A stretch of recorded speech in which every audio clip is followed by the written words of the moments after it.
नमस्कार दोस्तों, मैं देवेंद्र शर्मा आपके अपने YouTube चैनल देव एस्ट्रोलॉजी पर स्वागत करता हूं।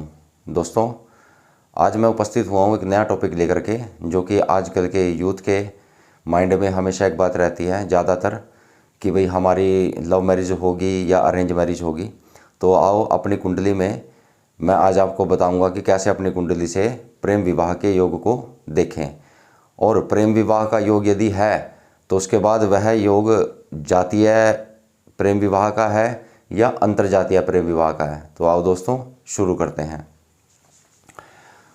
दोस्तों, ये एक मैंने लगन कुंडली ली हुई है उदाहरण के लिए। यहाँ पर पहले नगर में पहले भाव में 5 नंबर लिखा हुआ है, तो यह सिंह लगन की जन्म कुंडली है। तो दोस्तों, उदाहरण के तौर पर पहले दोस्तों आपको यहाँ बता दूं कि राशियों के स्वामी 1 और 8, यानी दोस्तों 1 और 8, 1 नंबर राशि 8 नंबर राशि के स्वामी मंगल देवता होते हैं। 2 नंबर राशि और 7 नंबर के राशि के स्वामी शुक्र देवता होते हैं। 3 और 6 के स्वामी बुध देवता, 9 और 12 के स्वामी बृहस्पति देवता, 10 और 11 के शनि, और 5 नंबर राशि के स्वामी सूर्य देवता, और 4 राशि के स्वामी चंद्रमा देवता होते हैं दोस्तों। तो दोस्तों, प्रेम विवाह को देखने के लिए पहली थ्योरी जो अप्लाई होती है, जैसे दोस्तों इस भाव को हम हमेशा, पहले स्क्वायर को हम हमेशा पहला हाउस मानते हैं। ठीक है दोस्तों, 1 2 3 4 5, जब भी दोस्तों कुंडली में पंचम भाव का स्वामी, यानी 5 नंबर की खाना है पंचम भाव का स्वामी, यानी 5वें भाव में कितना नंबर लिखा हुआ है आपकी कुंडली में, जो भी नंबर हो वो यहाँ से इसके अकॉर्डिंग उसका स्वामी देखिए। तो यहाँ पर 9 नंबर लिखा हुआ है, तो 9 के स्वामी कौन हुए? बृहस्पति देवता। तो यदि दोस्तों 9 नंबर के स्वामी बृहस्पति देवता यदि सप्तम भाव में बैठे हों, अब दोस्तों यदि बृहस्पति देवता यहाँ पे आ जाएं, ठीक है, तो प्रेम विवाह का योग बनता है।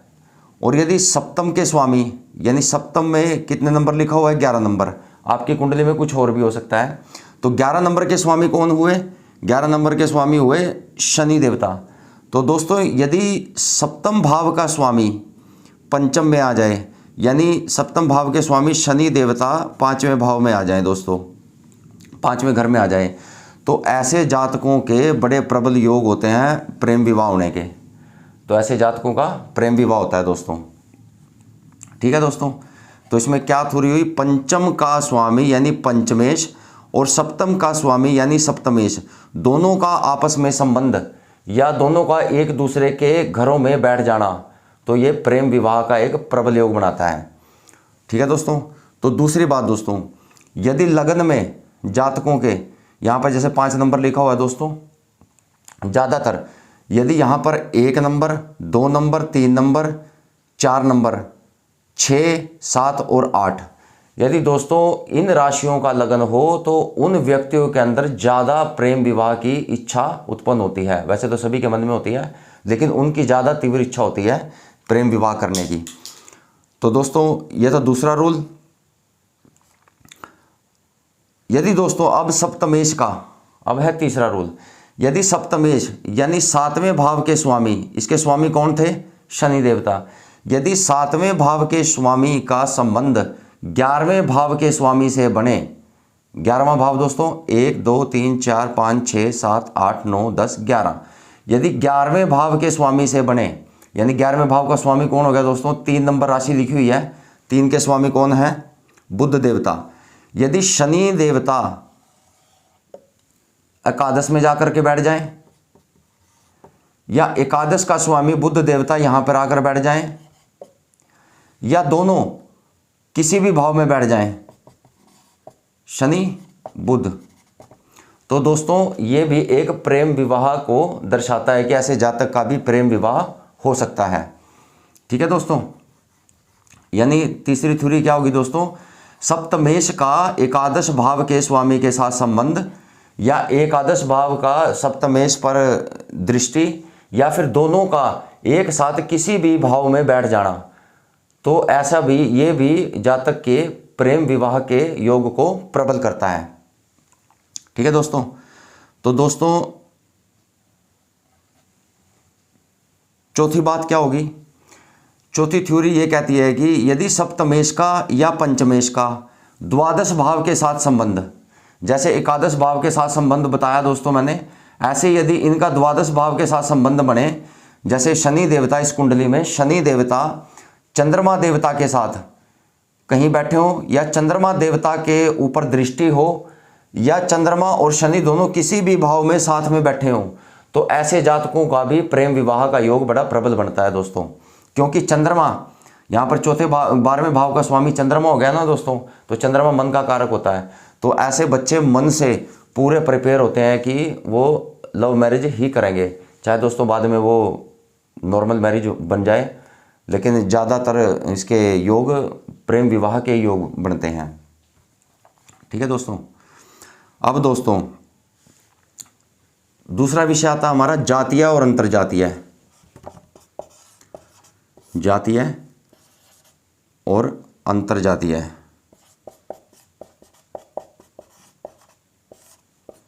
विवाह। दोस्तों वैसे तो ये योग तभी देखना चाहिए जब कुंडली में विवाह प्रेम विवाह के योग बनते हों, और उसके बाद हमें इस योग को देखना चाहिए। ठीक है दोस्तों। अब यदि इसकी थ्योरी क्या है दोस्तों, यदि पांचवें घर का स्वामी, यानी पांचवें घर का स्वामी कौन हुआ दोस्तों, बृहस्पति, और सातवें भाव का स्वामी कौन हुआ दोस्तों, यहाँ पे शनि देवता। यदि दोस्तों पांचवें का स्वामी गुरु कुंडली में नीच का होकर के बैठ जाए, नीच का कहाँ होता है दोस्तों, ये नीच के ग्रह मैंने लिख रखे हैं, यानी बृहस्पति कौन सी राशि में नीच के होते हैं, 10 नंबर में, 10 नंबर राशि में बृहस्पति नीच के होते हैं। यदि पंचम का स्वामी बृहस्पति आपका इस भाव में आकर के बैठ जाएं, यहाँ पर बैठ जाएं दोस्तों, ठीक है, यानी इस कुंडली का स्वामी 9 बृहस्पति 10 नंबर राशि में आकर के नीच का हो गया, तो दोस्तों ऐसे जातकों का विवाह अंतर्जातीय होता है, दूसरी जाति में वो विवाह करने का प्रबल योग बनता है। ठीक है दोस्तों। ऐसे ही दोस्तों शनि देवता यदि सप्तम का स्वामी नीच का हो जाए, तो शनि देवता किस राशि में नीच के होते हैं दोस्तों, 1 नंबर राशि में। यदि ये शनि देवता यहाँ पर आ जाए दोस्तों, 1 नंबर राशि में शनि देवता आ जाएं, ठीक है दोस्तों, तो ऐसा जातक भी अंतर्जातीय प्रेम विवाह करता है, यानी अपनी बिरादरी से अलग, अपनी जाति से अलग उस जातक के प्रबल योग होते हैं विवाह करने के। ठीक है दोस्तों। एक तो ये थ्योरी होगी दोस्तों, पंचमेश या सप्तमेश नीच के हो जाएं, तो ऐसे जातकों का विवाह अंतर्जातीय विवाह होता है। ठीक है दोस्तों। दूसरी थ्योरी दोस्तों, प्रेम विवाह के लिए जो प्रबल ग्रह माने जाते हैं हमारी कुंडली में, ठीक है दोस्तों, मंगल, शुक्र और दोस्तों चंद्रमा, ये 3 ग्रहों का विशेष योगदान होता है दोस्तों प्रेम विवाह के लिए। ठीक है दोस्तों। तो यदि कुंडली में मंगल, शुक्र और चंद्रमा, इन तीनों में से यदि कोई भी 2 ग्रह नीच के हो जाएं,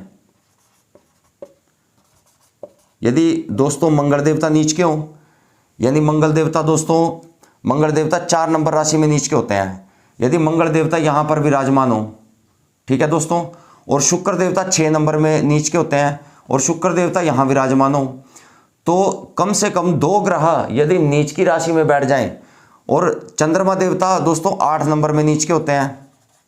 ठीक है दोस्तों। इन तीनों में से यदि कोई भी 2 ग्रह नीच के होकर के बैठ गए, तो ऐसे जातक का भी अंतर्जातीय प्रेम विवाह होता है दोस्तों। ठीक है दोस्तों। एक थ्योरी ये होगी दोस्तों। दूसरी थ्योरी ये हो गई कि मंगल, शुक्र और शनि, इन तीनों ग्रह में से यदि कोई भी 2 ग्रह नीच के होकर के आपकी कुंडली में बैठ गए, तो दोस्तों उसका भी अंतर्जातीय विवाह होने के पूरे प्रबल योग होते हैं। ठीक है दोस्तों। अब दोस्तों यदि तीसरी थ्योरी में क्या कहता हूं दोस्तों, तीसरी थ्योरी में यदि पंचमेश, अब दोस्तों पंचमेश कौन है, बृहस्पति, गुरु। ठीक है दोस्तों। पंचमेश या सप्तमेश यानी गुरु और शनि, इनके ऊपर यहाँ पर शनि है दोस्तों, या कोई और भी राशि होगी आपके यहाँ पे 7 नंबर, 6 नंबर, 2 नंबर, जो भी होगी अपनी राशि के हिसाब से देखना। यदि पंचमेश और सप्तमेश के ऊपर शनि या राहु की दृष्टि होती है, यानी सप्तम दृष्टि शनि की या राहु की। ठीक है दोस्तों। अब दोस्तों सपोज करो यहाँ पर आपका शुक्र आता, 2 नंबर राशि लिखी होती, यहाँ पर 2 नंबर राशि लिखी होती, तो यहाँ पर शुक्र देवता उसके स्वामी ग्रह हुए। यदि दोस्तों इस भाव में शनि देवता बैठे हों लगन में, यानी शनि देवता की 1 2 3 4 5 6 7 7वीं दृष्टि इस घर पे पड़ी, तो यदि शनि देवता की या राहु देवता की दृष्टि हो सप्तमेश पर या नवमेश या पंचमेश पर, तो भी अंतरजातीय विवाह ही होते हैं जातक के। तो बाकी दोस्तों इसको पूरी तरह एनालाइज करवाने के लिए तो कुंडली का होना जरूरी है, तो उसमें ग्रहों की डिग्री, लगन वगैरह सारा कुछ देखा जाता है। मैंने आपको एक योगों के बारे में जानकारी दी है कि आप मोटा मोटा हिसाब लगा करके अपनी कुंडली में देख सकते हैं कि हमारी कुंडली में प्रेम विवाह का योग है या नहीं है। यदि है तो जातीय है या अंतरजातीय विवाह है। तो दोस्तों आशा करता हूँ आपको जानकारी पसंद आई होगी। आपको जानकारी पसंद आए तो मेरे चैनल को सब्सक्राइब, लाइक और शेयर करना ना भूलें। तो दोस्तों कल फिर एक नए टॉपिक के साथ उपस्थित होता हूँ।